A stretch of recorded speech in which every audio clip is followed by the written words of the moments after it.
Hablar de seres individuales a holobiontes. Bienvenida, Dinka, ¿qué tal? Muchas gracias, Michelle, quiero partir agradeciendo tanto al Instituto de Genética Barbara McIntosh, que mediante este medio nos ha permitido mostrar esto, transmitir esta charla, y además quiero partir también agradeciendo a todos los asistentes que se encuentran acá. No sé si se me escucha bien. Se escucha perfecto. Perfecto, entonces continuemos. Bueno, partiendo esta charla, quiero partir señalando que, al igual que varios de mis colegas contemporáneos, yo ya tengo 40 años, desarrollé mi marco conceptual del mundo viviente a partir de la noción de individualidad. Bueno, y esto no solamente en el reconociendo, no solamente reconociendo los límites temporales o espaciales de cada planta o animal, sino también en el entendimiento de los conjuntos mayores, como pueden ser comunidades, ecosistemas y biosfera. A pesar de saber que todas estas categorías de la biodiversidad son conjuntos mentales, ¿no? Son conjuntos mentales que nos vamos creando, son entendibles como entes discretos para la mayoría. Estamos entonces limitando con este modelo de entendimiento la posibilidad de acercarnos a fenómenos que pueden ser más fascinantes y que solamente emergen en la medida de que aceptamos la ruptura de este paradigma que ha dominado por mucho tiempo los estudios en ciencias naturales. Bueno, si bien la mayoría de nosotros está familiarizado con asociaciones estrechas entre distintos tipos de organismos, estas relaciones conocidas como simbiosis parecen no revelar más que un ejemplo maravilloso de la forma como cada organismo se adapta a su medio ambiente sin perder, al parecer, su independencia y singularidad. Así, por ejemplo, los líquenes, como se muestra en la imagen, eh, se nos enseñan como asociaciones entre hongos y algas, sin mayor cuestionamiento del significado de lo que evidentemente puede ser una entidad plural. Y aquí muestro en esta imagen estos líquenes esta es una imagen de una araucaria del sur de Chile, donde se forman estos líquenes, estas asociaciones que suelen llamarse en las comunidades donde se vive barba de viejo. Bueno, y estos líquenes a menudo crecen en las araucarias y los cubren sobre todo cuando hay muy buen ambiente, cuando el ambiente está muy bien y no está contaminado. De ahí surge esta simbiosis. Entonces hay un requerimiento ahí de que el medio ambiente sea favorable para la formación de estos líquenes, que tiene que ver con la tensión de oxígeno en el ambiente. Bueno, así, hablando y siguiendo con el término de simbiosis que vimos en la lámina anterior, este término proviene del griego, que parte de sin, que significa juntos, y biosis, que significa vivir, y se aplica a la interacción biológica y a la relación de asociación íntima de organismos de especies diferentes. Y aquí se puede ver que esta simbiosis puede ser de distintos tipos. Puede generar beneficios para ambas especies que interactúan, y también pueden generar distintos tipos de relaciones. Aquí se describen 6 tipos de relaciones donde hay diferentes combinaciones entre el beneficio o el perjuicio que puede haber entre los distintos componentes de esta simbiosis. Bueno, y aquí señalo que en 1877 Albert Bernard Frank utilizó el término simbiosis precisamente para describir la relación mutualista, o sea, de beneficio propio, encontrada en estos líquenes que señalaba en la imagen anterior. Bueno, entonces, esta simbiosis de la que estamos hablando, ¿cuál es su importancia? ¿Cuál es la importancia de la simbiosis en fenómenos evolutivos, en la evolución? Y aquí aparece Lynn Margulis. Lynn Margulis ocupó mucho esta definición, este concepto, para definir sus investigaciones y hacer en sus enfoques en sus investigaciones. Entonces, para ella, la simbiosis es un mecanismo evolutivo esencial en el origen de diferentes, la evolución de diferentes organismos, y particularmente ella generó la teoría de endosimbiosis seriada o teoría endosimbiótica, donde ocupó este concepto para explicar cómo se originaron las células eucariotas. Entonces aquí se puede ver cómo, bajo este marco teórico, Margulis explicó cómo, a partir de células procariotas básicas, se pudo llegar a, mediante distintas endosimbiosis, a células con mitocondrias y después a células con cloroplastos a partir de la adquisición de una arquea de a partir de la adquisición que realizó una arquea de una bacteria, se piensa ella, donde se originó la mitocondria, y de esta, mediante la integración de una cianobacteria que dio origen a los cloroplastos. Entonces estos organelos habrían sido bacterias en los que en el pasado remoto fueron absorbidos por una célula procariota, dando origen al primer organismo eucariota. Y esta teoría en su tiempo, cuando la formuló, este salto de la célula procariota a eucariota fue muy controvertida para su tiempo, que es alrededor de la década del 60, ¿no? Donde, sobre todo, tener este tipo de ideas viniendo del género femenino pudo haber sido muy controversial. Después de esto, a partir de la década del 90, ella siguió con este concepto, basándose en este concepto de simbiosis para eh, señalar o incluir su teoría de los holobiontes. Entonces ella formuló su teoría endosimbiótica temprano en su vida productiva científica y después siguió ampliando este concepto hablando de los holobiontes. Entonces, luego del florecimiento de la teoría endosimbiótica, Lynn Margulis propone el concepto de holobiontes en 1991, idea que nos sacude del concepto de independencia que suele enseñarse en las escuelas. Así, asociaciones entre distintos tipos de seres pluricelulares y microorganismos hecha por, hecha por esta teoría significa que tanto hongos, plantas o animales son entidades mixtas cuyos atributos son el resultado de dicha coexistencia. Bueno, como muchas ideas revolucionarias, los planteamientos de Margulis han tomado tiempo en decantarse, pero en la última década, sobre todo con el advenimiento de el avance en microbiomas, este tipo de teorías han resonado con fuerza y aunque apenas empezamos a incorporar la idea de pluralidad de mundos que representan los holobientes, las investigaciones recientes revelan un cuadro mucho más rico de vida en la Tierra de la que habíamos pensado antes, ¿no? Entonces, la teoría del holobionte indica que un holobionte está compuesto por un hospedero y todos los microorganismos que componen su microbiota. Pueden ser simbiontes o endosimbiontes. Y se añade un concepto de holgenoma que refleja la suma del genoma del hospedero más el genoma de todos sus microorganismos simbiontes o endosimbiontes. Entonces, dentro de este marco teórico han tratado de definirse ciertos mecanismos o ciertos límites para tratar de entender este tipo de holobionte, ¿no? Este tipo de pluralidad. Entonces, aquí podemos ver que el hospedero es el holobionte, es decir, la unidad de selección evolutiva conformada tanto por el hospedero con su genoma, que puede ser aquí un humano o un árbol, una planta, y su microbioma. Y este microbioma han tratado de establecerle un límite. Por ejemplo, pueden haber microorganismos ambientales que no forman parte del holobionte, no generan ninguna interacción con el microbioma o con el hospedero en sí mismo, pero también pueden haber genes hospederos y simbiontes que no afectan al fenotipo del holobionte, pero se encuentran dentro de estos límites. Interesantemente, genes del huésped y del holobionte sí pueden coevolucionar y afectar el fenotipo del holobionte, y aquí hay ejemplos asombrosos donde, por ejemplo, estas relaciones estrechas son totalmente obligadas, ya, son relaciones tan estrechas que ambos organismos, tanto un hospedero, por ejemplo, como una bacteria, necesitan coevolucionar para poder existir. Y aquí se ve marcado con estos bacterias en rojo que coevolucionan con el organismo hospedero.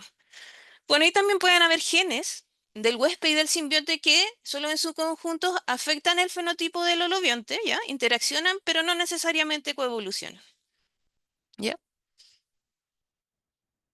Bueno, y dentro de nuestra necesidad de tratar de entender los fenómenos, se ha tratado de trazar un límite en el holobionte.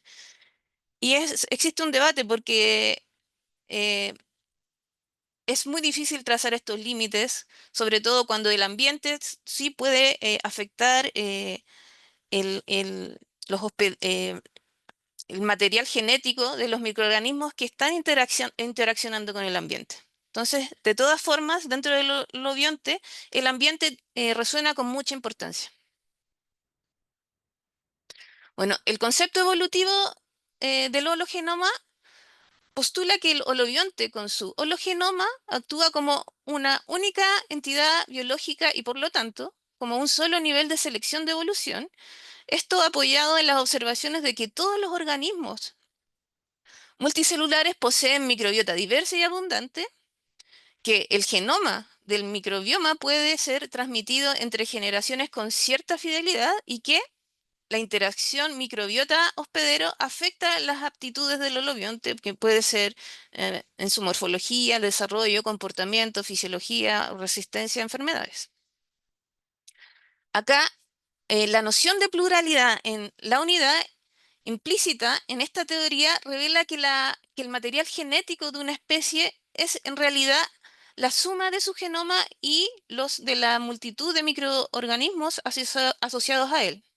Esto quiere decir que en un holobionte hay una variabilidad genética mucho mayor de la que tradicionalmente concebía la teoría evolutiva, de la cual ayuda a explicar la gran diversificación de los reinos de organismos pluricelulares. Entonces, a continuación, y ya asentando un poco qué es esta definición de holobionte, les voy a tratar de mostrar una serie de ejemplos que nos permitan reforzar esta noción y la importancia que tiene el concepto de holobionte eh, dentro de las ciencias naturales. Bueno, el ejemplo más clásico y del que surge nuevamente esta teoría mencionada por Margulis es el de los humanos y su microbiota. Los seres humanos tenemos alrededor de 20.000 genes y 90% de las células del cuerpo humano son en realidad microbios pertenecientes a miles de diferentes especies. La comunidad microbiana asociada a nuestra especie nos aporta más de 33 millones de genes, una gran cantidad. Entonces, uno puede fácilmente incorporar la idea de que en realidad este holobionte a través de esta microbiota tiene una reserva de variabilidad genética que es esencial para mantenernos en un entorno cambiante. Entonces ahora fácilmente podemos pensar, bueno, el rol de la microbiota en el tracto digestivo, en el metabolismo humano y en el metabolismo humano deben ser muchos roles, ¿no? Por ejemplo, si uno ve qué capacidad o qué papel juega la microbiota en el tracto digestivo, en el metabolismo humano, este puede metabolizar carbohidratos, por ejemplo, carbohidratos complejos que nosotros no tenemos enzimas para degradarlos. También puede producir ácidos grasos de cadena corta, los cuales son muy importantes en la salud humana, y esto se puede producir mediante la fermentación de carbohidratos no digeribles por parte de bacterias anaerobias. También se pueden producir y modificar proteínas y se puede proveer de vitaminas que nosotros no podemos sintetizar y un ejemplo es la vitamina B12, además de metabolizar fitoquímicos y polifenoles y también se tiene una interrelación con la producción y con la modificación de ácidos biliares que son de suma importancia en el metabolismo digestivo de los humanos. Bueno. Este es un ejemplo donde los autores en este paper hacen un dibujo de cómo es el metabolismo de fructosa y manosa en el intestino humano y se colorean en color rojo las enzimas que son exclusivamente humanas y en otro color, en el color verde, las que son enzimas bacterianas. Y acá uno puede ver claramente cómo se interrelacionan el metabolismo humano, que es el color rojo, con el metabolismo de las bacterias que tenemos en el intestino.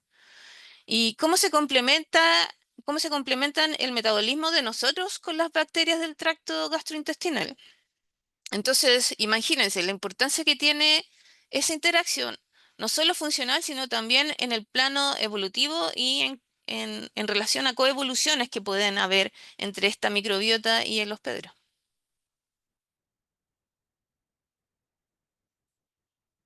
Bueno, y acá en relación a los ácidos biliares acá están muy relacionados con el metabolismo de las bacterias que tenemos en el intestino. Aquí los ácidos biliares se producen en el hígado y se secretan al intestino, donde gracias a modificaciones que hacen las bacterias de la microbiota, es posible generar versiones o modificaciones con propiedades antibacterianas. Estas modificaciones o ácidos biliares modificados hacen que estos productos sean tóxicos para bacterias que puedan ser potencialmente nocivas.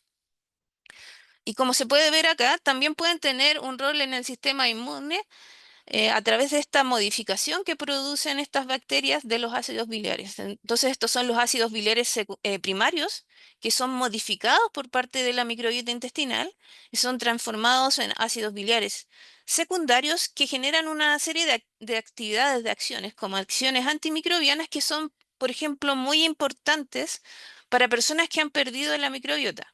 Y ese es un caso que resalta acá, es el caso de Clostridium difficile, donde generalmente la gente que se ve afectada por la pérdida de su microbiota a raíz del uso sucesivo de antibióticos puede ser recuperada, por ejemplo, con un trasplante de microbiota fecal que permite repoblar el intestino con bacterias que generan esta conversión de ácidos biliares primarios a secundarios y estos ácidos biliares secundarios tienen la capacidad de combatir a Clostridium difficile mucho mejor que varios antibióticos que se ocupan. De hecho, esta terapia suele ser ocupada cuando ya los antibióticos no funcionan y tienen una gran posibilidad de éxito y de recuperación de estos pacientes que son pacientes intrahospitalarios con este tipo de enfermedades. Bueno, el otro papel importante, como les contaba, es la provisión de vitaminas. Esta es una figura donde los investigadores muestran la capacidad metabólica para producir vitamina B por bacterias de la microbiota humana, donde cada cuadro acá que se presenta hace referencia a un tipo de vitamina del grupo B. Y con este cuadro se puede ver que es claro es que es claro que las bacterias de la microbiota señaladas en el centro de la figura, se puede ver acá, son capaces de sintetizar varias de estas vitaminas del complejo B. Esto hace evidente porque ocurren varios fenómenos. Por ejemplo, en las heces de algunos de los animales tienen concentraciones más altas de vitamina que lo que comen. Y al observar ratas que experimentalmente no tienen microbiota, han sido modificadas para no tener microbiotas, estas suelen enfermar si no se suplementan con estas vitaminas. Bueno, entonces estos datos nos hablan de la importancia que tiene la producción de vitaminas a partir de la microbiota dentro del hospedador. Bueno, y aquí podemos ver que otro nivel de interacción es cómo se comparten ellas entre sí estas vitaminas y no siempre todas las bacterias producen todas las vitaminas que necesitan. Y en el nicho del intestino, como en cualquier otro nicho, las bacterias tienden a organizarse en grupos de forma de que puedan compartir estas capacidades biosintéticas generando intercambios entre sí, cosa de poder hacer interrelaciones de crossfeeding entre ellas, de alimentación cruzada. Esto es para el caso de las vitaminas, pero también puede ser para el caso de otros nutrientes. Ahora, cambiando de animal, pasando del humano, hay un caso muy importante que es el caso del ganado, de los rumiantes, que suelen depender, o sea, dependen de bacterias, protozoos o hongos en el rumen para fermentar la celulosa y otros compuestos vegetales. Esto es esencial. Sin su microbiota no podrían digerir la dieta herbívora que consumen para producir los diferentes componentes y los diferentes metabolitos de su digestión.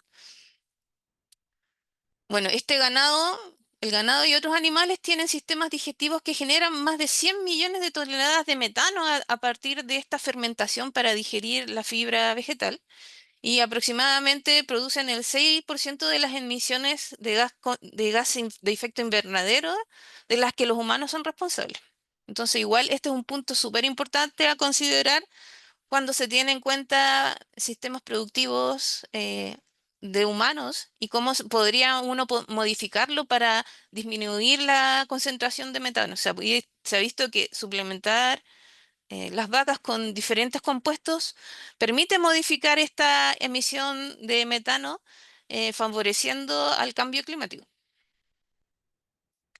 Ahora voy a ir con ejemplos en plantas. Bueno, aquí muestro bacterias que aportan nitrógeno a las plantas. El nitrógeno es muy importante para todos los ecosistemas. La transformación de nitrógeno en sus muchos estados de oxidación es clave para la productividad en la biosfera y depende en gran medida de las actividades de un conjunto diverso de microorganismos como bacterias, arqueas y hongos. Y aquí en esta imagen se ve los nódulos fijadores de nitrógeno en la raíz de una planta de trébol. Aquí las bacterias simbióticas en las raíces del huésped forman nódulos acumulando en ellos nitrógeno atmosférico y convirtiéndolo en amoníaco que es biodisponible para la planta. El nitrógeno atmosférico no es disponible para la planta. Bueno, acá algunos organismos fijadores de nitrógeno son de vida libre, mientras que otros fijadores de nitrógeno son simbióticos, que requieren una asociación estrecha con el huésped para llevar a cabo el proceso. La mayoría de las asociaciones simbióticas son muy específicas y tienen mecanismos complejos que ayudan a mantener la simbiosis. Por ejemplo, los exudados de raíces de plantas leguminosas como esta, por ejemplo de tréboles, sirven como señal para ciertas bacterias de especies como Rhizobium, que son bacterias fijadoras de nitrógeno. Esta señal atrae a las bacterias a las raíces y luego ocurre una serie muy compleja de eventos para realizar la absorción aquí de las bacterias a la raíz y desencadenar el proceso de fijación de nitrógeno en estos nódulos. Este es un proceso extremadamente importante para la biosfera, por eso lo destaco. Aquí hago otro ejemplo. Este es un ejemplo de las microrrizas. Las microrrizas surgen de la simbiosis entre un hongo, micos, y las raíces de una planta. Por eso de ahí vienen microrrizas. Y aquí está el ejemplo de la trufa. Aquí la trufa, que no es una planta, sino un hongo que vive en simbiosis con raíces de una planta. No puede vivir sin la existencia de esta planta, en cuyas raíces aloja su micelo y de la que obtiene su alimento. Esta simbiosis se llama micorriza, como les dije, y así como las relaciones simbióticas entre hongos y sistemas radiculares de las plantas, juegan un papel fundamental en la fijación de nitrógeno y en la comunicación vegetal, donde las comunidades microbianas se asocian a ellas y determinan el éxito reproductivo de este producto que suele comercializarse en la industria alimentaria. Ahora voy con varios ejemplos marinos. Quiero mostrar este ejemplo bastante asombroso. Acá muestro la asociación entre Vibrio fischeri ambiental, que es una bacteria, y el hospedador, que es un calamar. Aquí la bacteria existe tanto en formaciones, agrupaciones ambientales, como también en estado planctónico, como se muestra acá, que significa de vida libre. Planctónico significa de vida libre. Bueno, y aquí los quimioatrayentes producidos por el hospedador son capaces de reclutar bacterias de vida libre hacia el órgano luminoso del calamar, como se puede ver ahí en simbiosis. Y gracias a esto, una serie de filtros bioquímicos específicos permiten la colonización únicamente de esta bacteria Vibrio fischeri para la simbiosis. Aquí, eh, la bacteria proporciona bioluminiscencia al calamar mediante por un sensing, que es la detección de la agrupación que tienen estas bacterias una vez que llegan a una cantidad específica, empiezan a emitir la luminosidad y mientras tanto se benefician del entorno rico en nutrientes del órgano de luz de este calamar. Aquí otro ejemplo bastante asombroso es la bioluminiscencia de este pez, que es causada por otra bacteria simbionte, que esta es Enterovibrio escacola, presente en este órgano especializado. Originalmente se creía que esta bacteria simbionte, que se ubica acá, eh, era obligada del huésped debido a que su genoma se había reducido aproximadamente un 50% en comparación con las bacterias de vida libre promedio. Pero luego, mediante análisis genéticos y experimentación, se determinó que esta bacteria y el pez son simbióticos facultativos, lo que significa que pueden sobrevivir el uno sin el otro sin necesario que estén obligados a convivir. Pero es importante reforzar esta idea.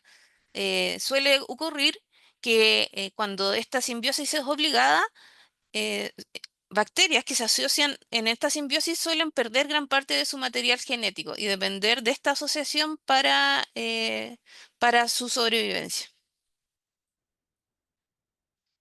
Aquí muestro la simbiosis alga coralina, donde las algas proporcionan nutrientes al coral mediante fotosíntesis y el coral les provee protección.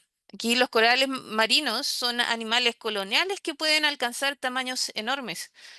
Cada animal de coral individual se llama pólipo, aunque la mayoría vive en estos grupos que se ven en esta imagen, de cientos de miles de pólipos que forman una colonia.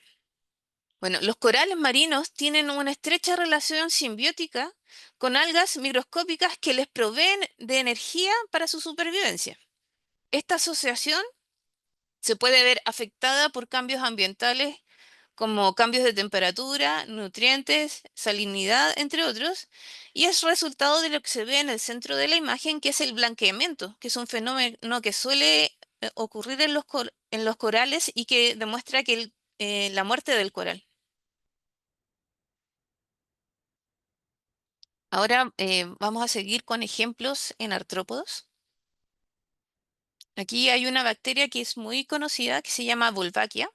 Esta Wolbachia es extremadamente común y se encuentra naturalmente en una gran cantidad de especies de insectos, incluidos algunos mosquitos, moscas de la fruta, polillas, libélulas y mariposas. Y como una de las bacterias simbióticas, una de las bacterias intracelulares más exitosas, Wolbachia puede infectar numerosos artrópodos y nemátodos, y la infección por Wolbachia suele afectar la reproducción de sus hospedadores para promover su propia proliferación, y esto lo puede hacer a través de distintos mecanismos. Aquí se describen 4 mecanismos por los cuales Wolbachia, cuando infecta, que está en rojo, puede favorecer su reproducción. Entonces, por ejemplo, puede mediante feminización producir machos genéticos que se desarrollan como hembras, mediante partenogénesis eliminar a los machos en la reproducción, en, en matanza de machos o male killing, elimina a los machos infectados y mediante incompatibilidad citoplasmática impide que los machos infectados se apareen con éxito con hembras que carecen de los mismos tipos de Wolbachia. Esta interacción es súper interesante. Bueno, actualmente la mayoría de los estudios se centran en los mecanismos de interacción de Wolbachia con la reproducción del hospedador. Sin embargo, además de su distribución en los tejidos reproductivos, Wolbachia también infecta diversos tejidos somáticos. Estos cuando hablo de tejidos somáticos me refiero a células del organismo que son diferentes a óvulos o espermatozoides. Entonces, esto plantea la posibilidad de que Wolbachia pueda influir en algunos procesos somáticos, o sea, tejidos que son distintos de la reproducción, como el comportamiento de sus hospederos. Hasta el momento, la información sobre los efectos de la interacción por Wolbachia en el comportamiento del hospedador está muy limitada, pero se suele pensar, o hay investigaciones como esta, que señalan que puede haber un cambio en la actividad de sueño, un cambio en la actividad de alimentación, cambios en la agresión, cambios en el comportamiento de apareo y cambios en conductas de aprendizaje.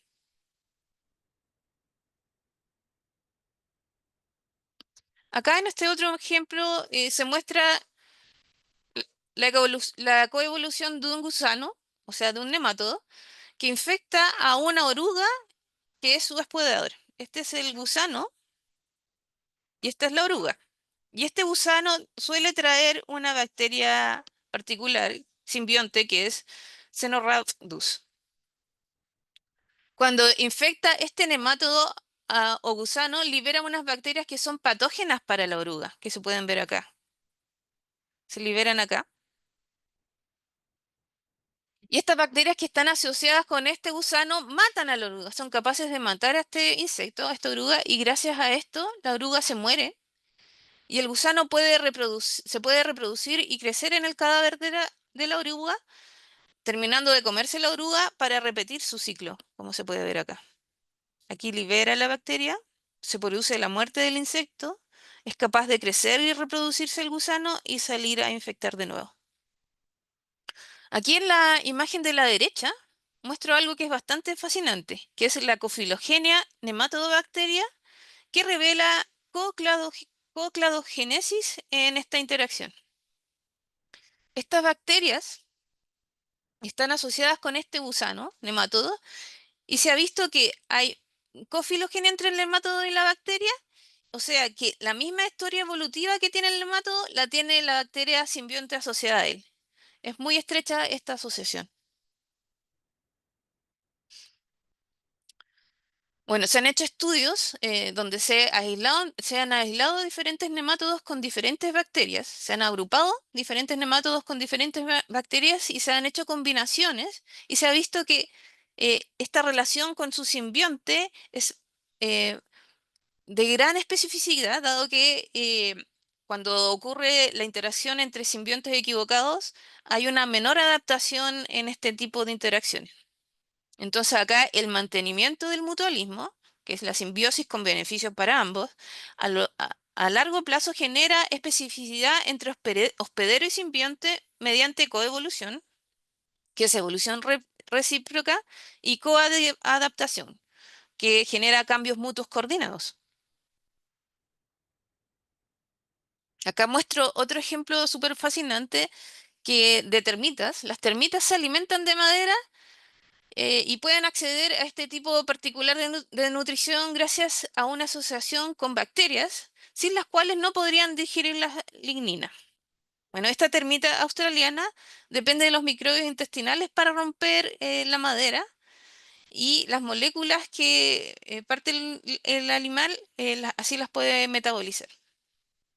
Pero esta termita no solamente tiene este tipo de interacción, tiene un tipo de interacción más fascinante.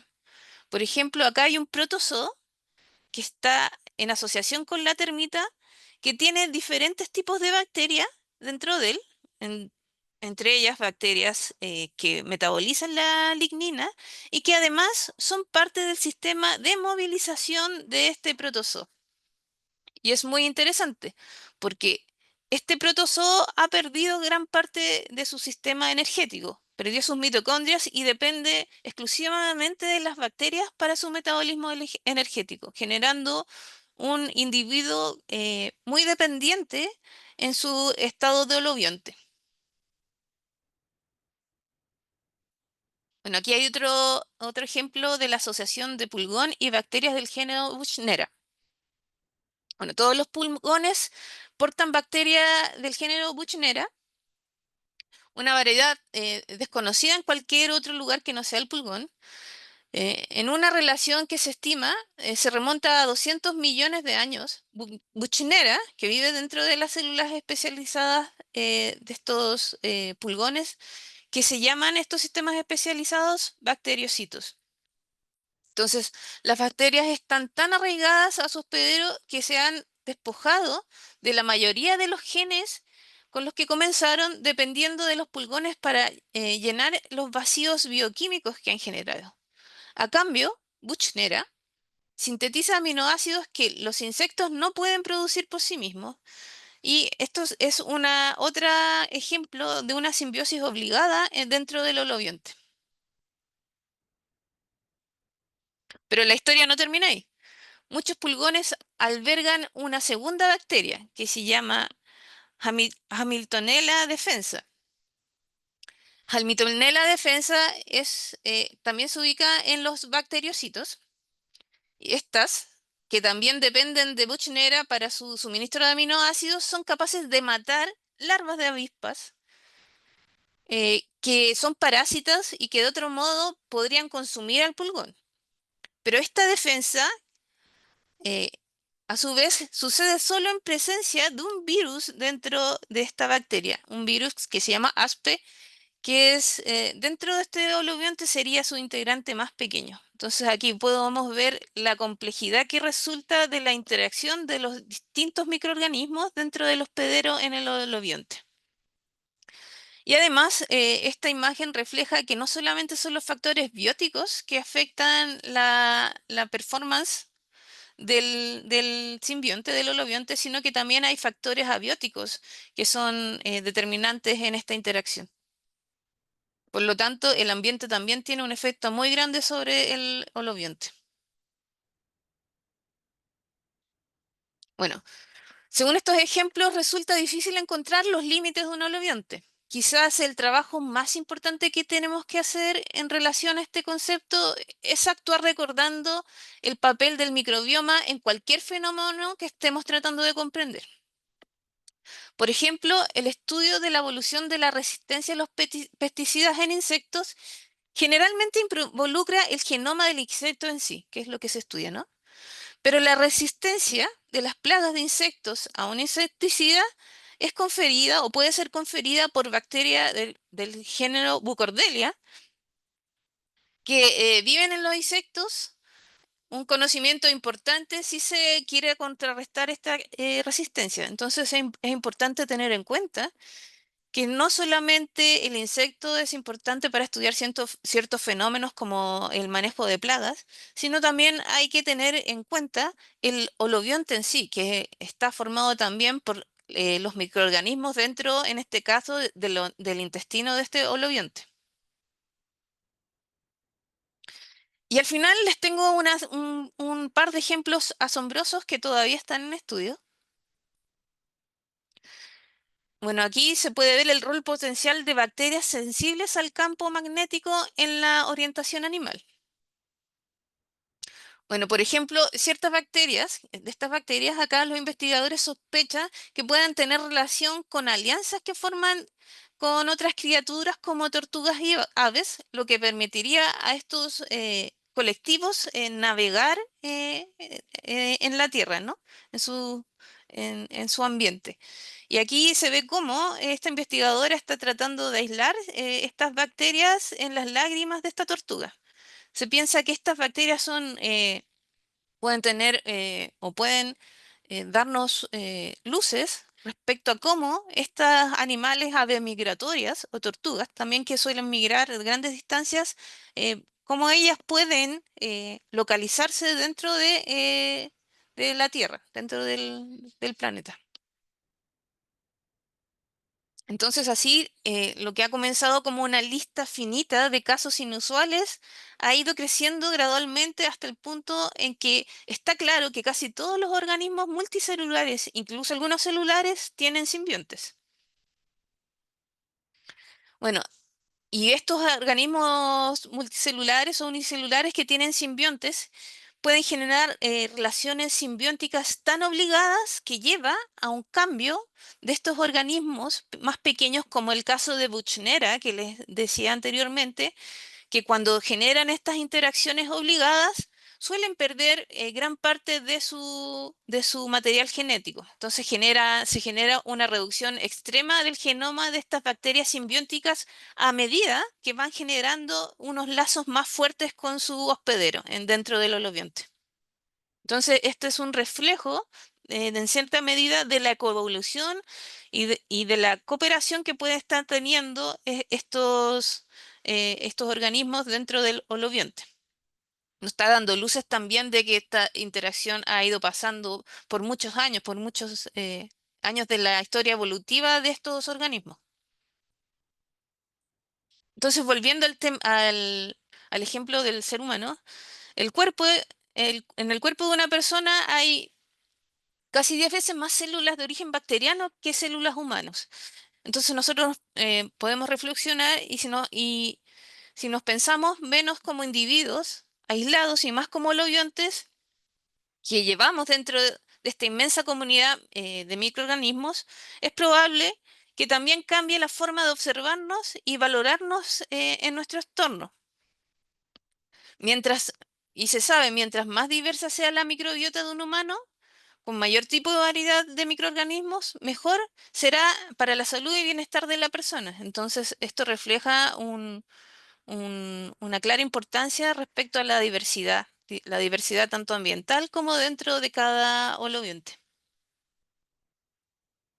Aquí la cooperación se pone como uno de los motores de la evolución, chocando de cierta forma frente con enfoques tradicionales darwinianos que postulan la supervivencia del más apto. Entonces, estas teorías planteadas por Margulis resaltan que animales y plantas, hasta entonces considerados organismos individuales, son en realidad comunidades de organismos menos complejos, células y bacterias que cooperan para sobrevivir. Entonces, acá ha habido un salto importante respecto a la visión con la que se ve la evolución.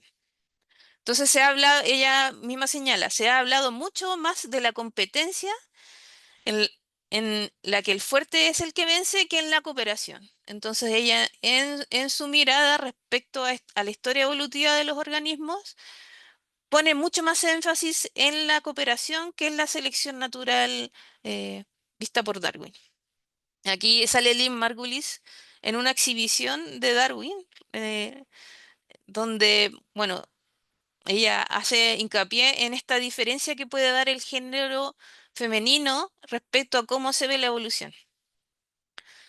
Entonces, además señala, pero determinados organismos aparentemente débiles a la larga han sobrevivido al formar parte de colectivos, mientras que los llamados fuertes, que no han aprendido nunca el truco de la cooperación, han ido a parar al montón de desechos de la extinción evolutiva. Así, entre muchas cosas, Margulis es reconocida por poner a la colaboración entre los organismos, incluso más que la competencia, como resultado central del proceso evolutivo. Bueno, y aquí, en relación a Darwin, la imagen muestra que hay hay un origen único de los seres vivos planteado por Darwin y por selección natural las especies se van separando, donde algunas especies pueden desaparecer pudiendo haber grandes extinciones. Pero la idea básica es que las distintas especies se separan de tal manera que las ramas nunca se vuelven a juntar. Pero si hacemos un análisis crítico, por ejemplo, esto se cae cuando uno piensa en ejemplos como el transporte horizontal de genes que se producen en las bacterias, donde tenemos el problema de la biología evolutiva, sino que también tenemos un problema práctico. Entonces, ¿cómo afrontamos desafíos como la creciente resistencia a los antibióticos, basándonos solamente en la idea de selección natural de Darwin y sin tener en cuenta la idea de cooperación que pueden tener las bacterias para transferir esta resistencia antimicrobiana? Bueno, entonces, ya casi finalizando, quiero señalar que, bueno, la evolución ha sido enseñada en las escuelas principalmente vista desde el punto de vista darwiniano de selección natural, y han habido otra serie de hipótesis de cómo ocurre esta evolución, donde en los últimos años ha aparecido fuertemente esta idea de holobionte, interacción y cooperación entre los organismos del holobionte. Lynn Margulis, al tratar de hacer este giro y este cambio de visión, se vio con muchas dificultades. Acá tengo una foto de Barbara McClintock, que descubrió los tramposones. Y bueno, ella misma dice, es muy difícil, sobre todo proviniendo del género femenino, tratar de hacer valer este tipo de teorías. Pero ella asegura que si uno sabe que está en el camino correcto y si tiene este conocimiento interno, nadie puede apagarlo, no importa lo que diga la gente. Entonces ella siempre, al igual que Margulis, pudo hacer valer su pensamiento gracias a una clara convicción de aquello que pensaba y que quería fomentar como conocimiento. Bueno, así, el reconocimiento de que los holobiontes son parte inherente de la naturaleza, junto con el cuestionamiento de la idea tradicional de individualidad, en las ciencias naturales abre la puerta para encontrar soluciones frente a nuestra relación con el medio ambiente. Si entendemos que la estructura, las funciones vitales y el comportamiento de estas entidades compuestas surgen de la interacción entre los diversos organismos que las conforman, entonces conservar el ambiente y la biodiversidad exige ir más allá de una visión centrada en el individuo.